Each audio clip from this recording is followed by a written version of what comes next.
All right, we're back, and today we are talking about YouTube content strikes, which we have gotten a few of, and so have a lot of other notable YouTubers. And so the thing about content strikes is you can... Even PewDiePie? Yeah, probably. Oh. So the thing about, if you upload videos, you've gotten a content strike. And the thing is, a lot of content creators are complaining about it, but YouTube isn't interested in listening because they make money by giving these YouTube strikes because they're conditioning YouTubers to upload more advertisement-friendly content. Yeah. So they don't care about you as a content creator. They care about you uploading advertising-friendly content. So let's see Markiplier's recent strike, because he has some insight on it too. Last night, I received my first ever YouTube strike, and it was for violent and graphic content. I mean, anyone who watches this clip would understand that it is not violent or shocking content. And anyone can make that call for themselves, because you can still watch this video, because it's still up on YouTube. If you search on YouTube for like Mickey Mouse Road Rage or SpongeBob Road Rage or Mickey Mouse SpongeBob Road Rage incident Russia caught on camera, you will find the video and you'll know exactly what we're talking about. And you can see for yourself how this video is not in any way actually violence. It's a joke, but not according to the manual review system. Who's making these calls? We don't know. Who's giving these answers? YouTube doesn't know. Who's talking to YouTube in YouTube that YouTube has to fight YouTube against, or YouTube has to check YouTube with? Who knows? I should put in perspective just how big YouTube actually is. Some of you may already know this, but it's something like, as of May of 2019, YouTube gets approximately 500 hours of video uploaded every single minute. If you thought I was going to say minute, hour, or day, you were dead wrong. Minute. That turns into 30,000 hours of content per hour. 720,000 hours per day, which is 82 years of content every day. But again, Okay, so yeah, what he's saying basically is 82 years of content is uploaded onto YouTube every day. So there's no people who are checking like every video that's uploaded because there's just too much. Right. And so what happens is YouTube relies on manual flagging. So just users that are watching the videos are the ones flagging it. It's not actually people that YouTube is hiring or paying. Number problem. If YouTube were to have people manually checking every single video, every single day, assuming like 8 hours a day with no breaks in between, and they only have to watch the video once to make the right call, which is probably not the case, but we're assuming they would need 90,000 people every single day, working 7 days a week, 365 days a year. And I highly doubt that they have 90,000 people working around the clock. It seems awfully unrealistic. But you know what they do have? They have tens of millions of people watching every single video on YouTube multiple times. They have you, all the millions of people that watch YouTube around the world, around the clock, constantly are there. And that's why they have the self-moderation system. That's why they have reporting. That's why they have all the different categories to report under. And when they get reports, enough of them on videos, then they manually review them. I think that's how it works.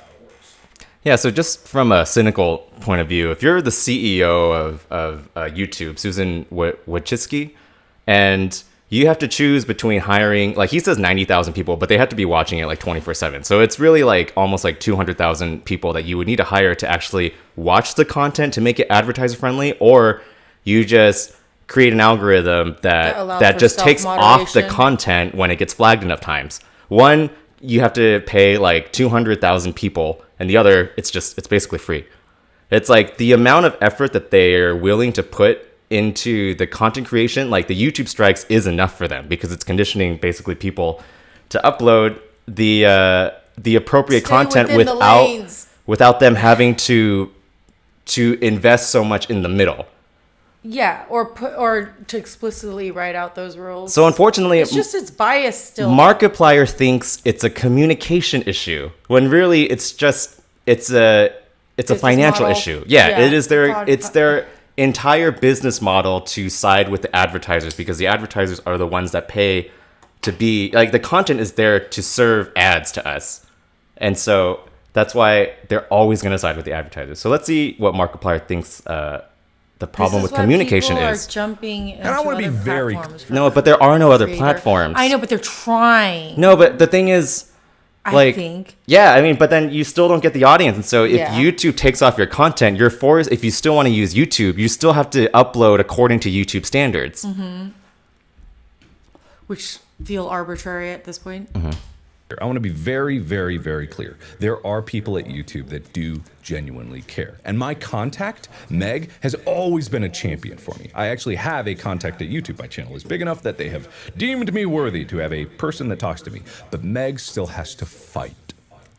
And the fact that she or anyone else at YouTube has to fight for me shows that there's a problem inside YouTube. Who are they fighting? Who's butting up against who?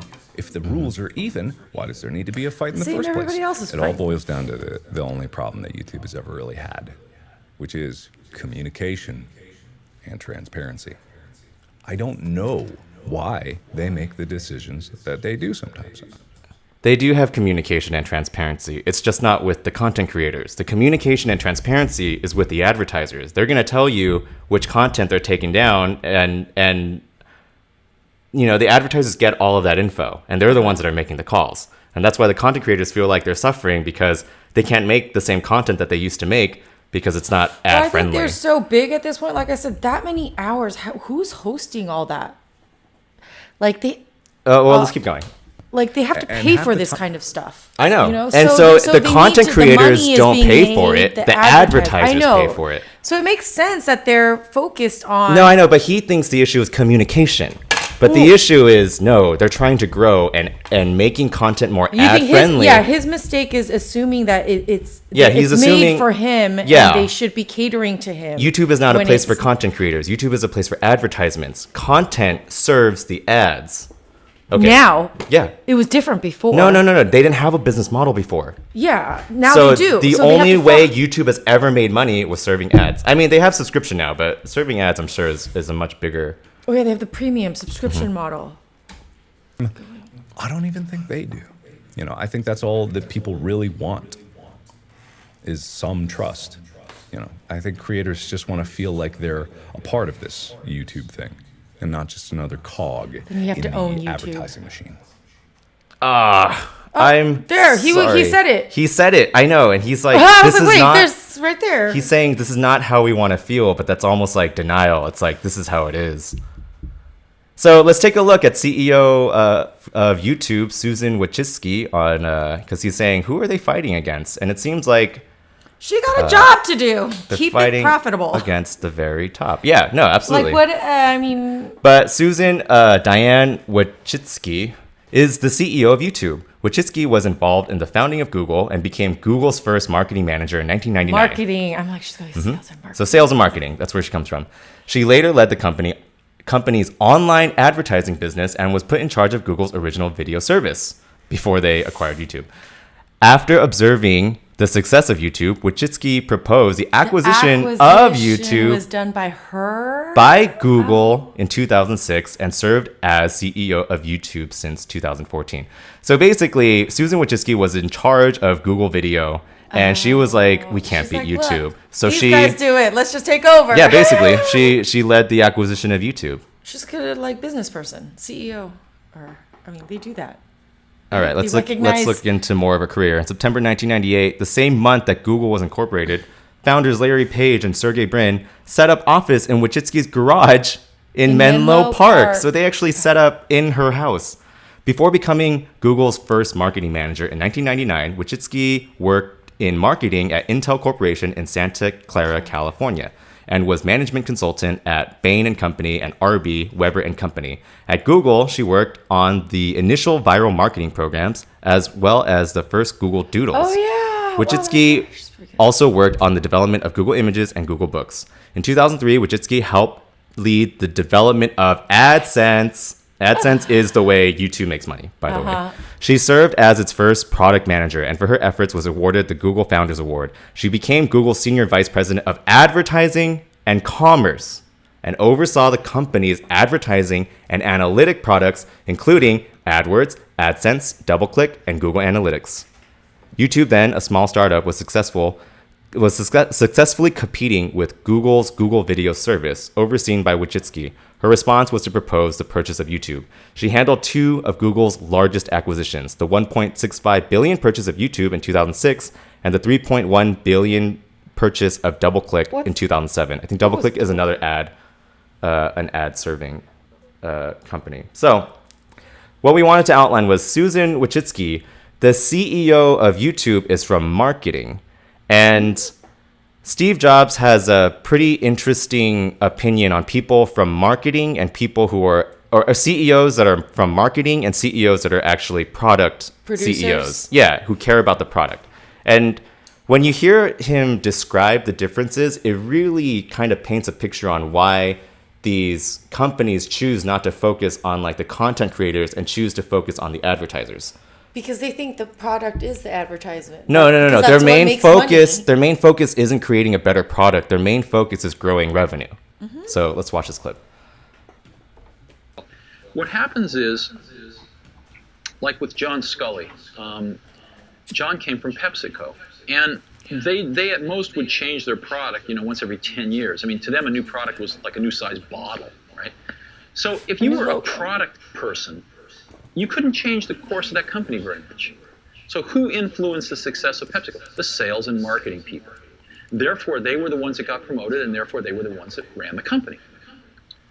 Well, for PepsiCo, that might have been okay, but it turns out the same thing can happen in technology companies that get monopolies, like, IBM and Xerox. If you were a product person at IBM or Xerox, so you make a better copy or a better computer. So what? When you have a monopoly market share, the company's not any more successful. So the people that can make the company more successful are sales and marketing people. And they end up running the companies. And the product people get driven out of the decision-making forums. Oh, that's a really interesting point, because I think because we assume there are so many content platforms online that YouTube doesn't really have a monopoly. But YouTube has a monopoly on a very specific kind of content platform, which is the free model. All the other content platforms like Netflix, HBO, Amazon, you have to pay, or even Hulu, you have to pay to be on them. But YouTube... Hulu used to be free. It's not, though. You have to pay to be on Hulu. I know, now it is. I know. So that's what I'm saying. YouTube has a very specific monopoly on the free content delivery service. And so they're not... What he said was, if you have a monopoly, when you innovate on your product, you don't actually gain any more market share because you already have the monopoly. Yeah, like so you your said, focus, the content creators, their market is all there on YouTube. No, but because YouTube Because they have already a monopoly has... on that's where everybody's going to find the content. So because YouTube has a monopoly, they're not monopoly on the free service. They're not interested in building a better product anymore because they don't have to. There's no competitor. Product. Yeah, they're already the only one in the game. All right, let's keep going. And now, because when you Google stuff, I was like, what? You could totally tell when they got bought out, because I'm like, now I'm sometimes even forced, the only first page stuff that comes up are YouTube videos. Mm-hmm. No matter what you Google. It's like, what? What is this? And the companies forget what it means to make great products. Sort of the product sensibility and the product genius that brought them to that monopolistic position gets rotted out by people running these companies who have no conception of a good product versus a bad product. They have no conception of the craftsmanship that's required to take a good idea and turn it into a good product. And they really have no feeling in their hearts, usually, about wanting to really help the customers. Ooh. It's damning right there. So but that's why they didn't go in, like, that's not the job they signed up for. You know what I mean? Like, no, but I think he's just... And they're put in these positions because they're good at what they do, which is making the bottom line grow at these big... they were never there to produce products. But I think content creators who are complaining about the strikes on YouTube, their assumption is that the CEO is trying to make a better product for the content creators, when in reality, the CEO of YouTube is trying to make a better product for the advertisers. Mm-hmm. And that's why Because I brought a where's- Markiplier's video, because they are communicating and they are transparent. It's just not with you. Well, not only that, you're misinterpreting as if it's a misinterpretation because you don't understand their end goal is not the same, like, Right. isn't it? No, well, So he just doesn't understand. There's a misunderstanding there. Yeah, because he The thinks, yeah. communication and transparency is there. It's a But- misunderstanding on his part, thinking that Yeah. that So I it's think if a you platform understand, there to support you. but if Like, you understand where like the CEO comes from and how she got there, then Mm-hmm. it's really easy to understand the trajectory that they're going, and the strikes that everyone gets on their content is really a signal that this is what the advertisers want. So we got to live with it, see because those shifts YouTube and change, or people is- are. This is an opportunity for people to see what's missing and be like, "What?" and create something that's I know, but newer, better product. but YouTube will take all those videos down. You don't have to do it on just- YouTube. I know, It's I like, know, I'm what just do you kidding. think they did? They didn't build their stuff in Xerox. Yeah, but yeah, that's They true. took the idea and they're like, you're totally missing, and you're missing the audience.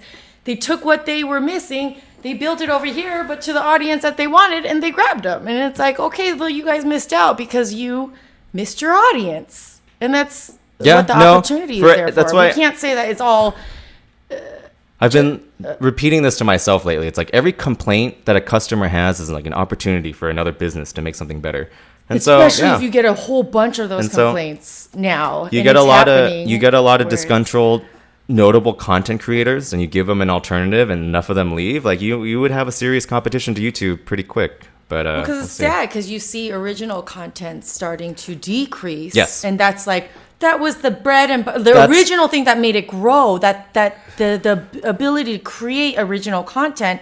And now, because it has to be advertising friendly or censored in some Yes. way, it's like all being, what's it called? Like Yeah, back to homogenous. they say like, there's blech. They say there's two types of censorship. There's like stuff you're directly not able to say, like that's censored, and then there's stuff that you're afraid to say, where you self-censor. And so yeah, I feel like a lot of and you get content enough of this. on YouTube is trying to the reason why the copy strikes are so strict is because they're trying to condition everyone to create Mm-hmm. all of the same kind of generic content that's Or advertising they don't friendly. see it that way. They're just saying, don't offend our advertisers or whatever. You know, like, Yeah, but that communication isn't available for them because it's so strict on the content creators. They have no leverage.